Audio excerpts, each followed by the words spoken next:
अनिल देशमुख यांच्या आरोपांवरती फडणवीस यांनी प्रतिक्रिया दिली आहे। राजकारणात अशा आरोपांना काही अर्थ नसतो असं देखील फडणवीस म्हणतात। तर अनिल देशमुख यांच्या गौप्यस्फोटावरती गृहमंत्री देवेंद्र फडणवीस यांचं प्रत्युत्तर बघायला मिळतंय।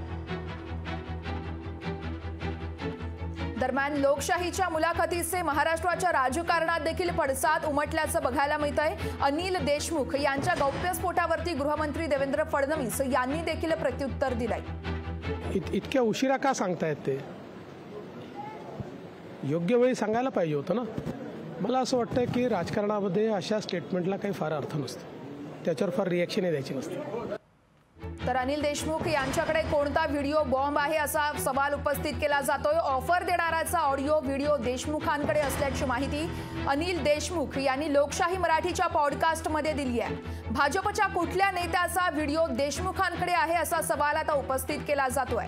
ऑफर देतानाचा व्हिडिओ अनिल देशमुख यांच्याकडे असून पॉडकास्ट विथ कमलेश सुतार या कार्यक्रमात अनिल देशमुख यांनी हा मोठा गौप्यस्फोट केलाय। 4 मुद्द्यांची ऑफर घेऊन आलेला तो नेता कोण होता असा सवाल या निमित्तानं उपस्थित केला जातोय। या संदर्भात अधिक त्यांची प्रतिक्रिया जाणून घेऊयात। काँग्रेसचे प्रवक्ते आपल्यासोबत फोन लाईनवरून जोडले जात आहेत। अतुल लोंढेजी नमस्कार, लोकशाहीमध्ये तुमचं स्वागत आहे। आपण बघतो अनिल देशमुख यांनी एक मोठा गौप्यस्फोट केलाय। भाजपच्या नेत्याकडून त्यांना ऑफर देण्यात आली होती असा मोठा गौप्यस्फोट त्यांनी केलाय। तुमची पहिली प्रतिक्रिया? असं की भाजपने सगळे पक्ष फोडून या देशातली लोकशाही संपवलीच आहे। त्यांनी प्रत्येक ठिकाणी ऑफर घ्या किंवा नाहीतर जेलमध्ये जा, आप या तो हमारे साथ हो या फिर जेल में हो, ही त्यांची पॉलिसी संपूर्ण देशभर त्यांनी राबवलेली आहे।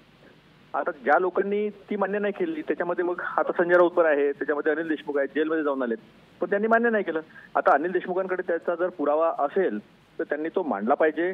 तो त्यांचा अधिकार आहे, त्यांना कधी ठरवायचं आहे ते कोणती पॉलिटिकल वेळ योग्य असणार आहे ती, पण त्यांच्याकडे जर त्याचा पुरावा असेल आणि त्यांनी ठेवला तर मग मात्र पळताभुई थोडी जी आहे ती भाजपची झाल्याशिवाय राहणार नाही। नक्कीच अतुलजी, पण आपण बघतोय या अनिल देशमुखांच्या गौप्यस्फोटावरती आता फडणवीसांनी प्रतिक्रिया दिली आहे। ते म्हणतात त्यांनी हे एवढंच उशिरा का सांगितलं, योग्य वेळी का सांगितलं नाहीये, आणि फडणवीसांनी हे देखील विधान केलंय की राजकारणात असल्या आरोपांना काहीही अर्थ नसतो। यावर तुमची प्रतिक्रिया?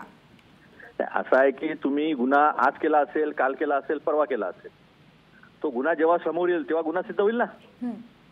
कोण योग्य वेळ ठरवणार आहे? योग्य वेळ ठरवणार जनता ठरवेल ना।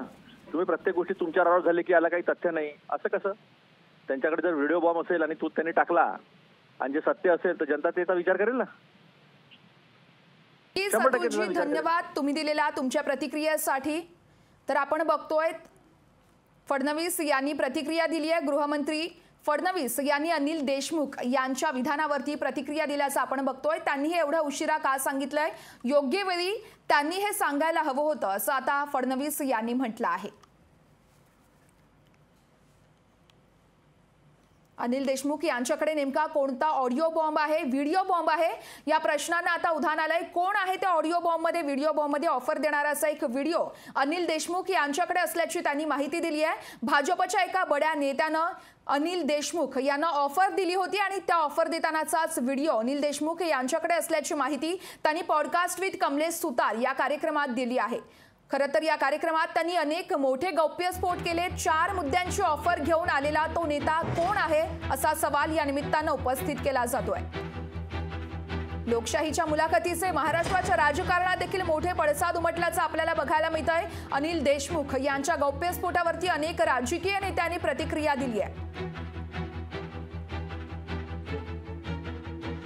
तर देशमुखांकडे जो व्हिडिओ बॉम्ब आहे त्यामध्ये नेमकं कोण आहे, ऑडिओ बॉम्ब आहे त्यांच्यामध्ये कोणी नेमकी त्यांना ऑफर दिली आहे, भाजप नेत्याकडून त्यांना मोठी ऑफर देण्यात आली असा मोठा गौप्यस्फोट अनिल देशमुखांकडून केला जातोय। तो नेता नेमका कोण आहे, भाजपच्या कुठल्या नेत्याचा व्हिडिओ देशमुखांकडे आहे असा सवाल उपस्थित केला जातोय। तर पॉडकास्ट विथ कमलेश सुतार या कार्यक्रमात अनिल देशमुख यांनी मोठा गौप्यस्फोट केलाय। अनिल देशमुख यांच्याकडून आता हा मोठा गौप्यस्फोट बघायला मिळतो। ऑफर देणाराचा ऑडिओ व्हिडिओ हा देशमुखांकडे असल्याचं बघायला मिळतंय। तर राष्ट्रवादी शरद पवार गटाचे नेते अंकुश काकडे आपल्यासोबत फोन लाईनवरून जोडले जात आहेत। अंकुशजी लोकशाहीमध्ये तुमचं स्वागत आहे। आपण बघतो अनिल देशमुख यांनी मोठा गौप्यस्फोट केला होता। भाजपचा एका नेत्याचा त्यांच्याकडे ऑडिओ व्हिडिओ आहे, त्याच्याकडून त्यांना ऑफर देण्यात आली होती आणि त्यावरतीच आता फडणवीसांनी प्रतिक्रिया दिली आहे। फडणवीस म्हणतात त्यांनी हे एवढं सगळं सांगायला उशीर का केला आणि अशा आरोपांना राजकारणात कोणताही अर्थ नसतो असं फडणवीस म्हणतात। तुमची पहिली प्रतिक्रिया? नाही, फडणवीस काय म्हणतायत याच्याशी आम्हाला काही घेणं देणं नाही। ते असंच म्हणणार, पण राजकारणामध्ये काही गोष्टी या वेळ आल्यानंतरच खुल्या करायच्या असतात। त्याप्रमाणे अनिल देशमुखांनी त्यांच्या दृष्टीने त्यांना ही योग्य वेळ असेल म्हणून त्यांनी या ठिकाणी आता त्या गोष्टीचा गौप्यस्फोट केलाय। अर्थात ज्या वेळेला या सगळ्या घडामोडी होत्या तेव्हा अनिल देशमुखांच्या संपर्कामध्ये भाजपचे अनेक नेते होते। ही उघड बाब त्यावेळेला देखील बाहेर आली होती, परंतु राजकारणामध्ये काही गोष्टी या पथ्य पाळावी लागतात। त्यामुळे अनिल देशमुखांनी त्या गोष्टी त्यावेळेला काही उघड केल्या नाही। आज त्यांच्या दृष्टीने आज ही वेळ योग्य असेल म्हणून त्यांनी ती गोष्ट उघड केलेली आहे। तर देवेंद्रजींना सुद्धा माहिती आहे, ते सुद्धा म्हणत होते की ज्यावेळेला एकनाथ शिंदे हे सर्व करत शिवसेनेतून बाहेर पडून सरकार ठीकडे करत होते त्यावेळेला देवेंद्र फडणवीस म्हणत होते की माझा काही त्याच्याशी संबंध नाही, भारतीय जनता पक्षाचा देखील काही संबंध नाही। पण त्यानंतर वेळ आल्यानंतर त्यांनी ते खुलं केलं की याच्या पाठीमागे अदृश्य शक्ती आमचीच होती आणि आमच्या त्यांच्या बैठका झाल्या होत्या। त्यामुळे राजकारणामध्ये कोणी कधी केव्हा काय बोलावं हा त्याचा प्रश्न आहे। आणि देशमुखांनी त्यांच्या दृष्टीने योग्य वेळ असेल म्हणून त्यांनी या ठिकाणी ती बात खुली केली। नक्कीच अंकुशजी, धन्यवाद तुम्ही दिलेल्या प्रतिक्रियेसाठी। तर आपण बघतो अनिल देशमुख यांच्याकडे नेमका कोणता व्हिडिओ बॉम्ब आहे, त्या व्हिडिओ बॉम्ब मध्ये नेमका भाजपचा कोणता नेता आहे हे पाहणं महत्त्वाचं ठरणार आहे। लोकशाही मराठी ऐका, पहा, जागरूक रहा।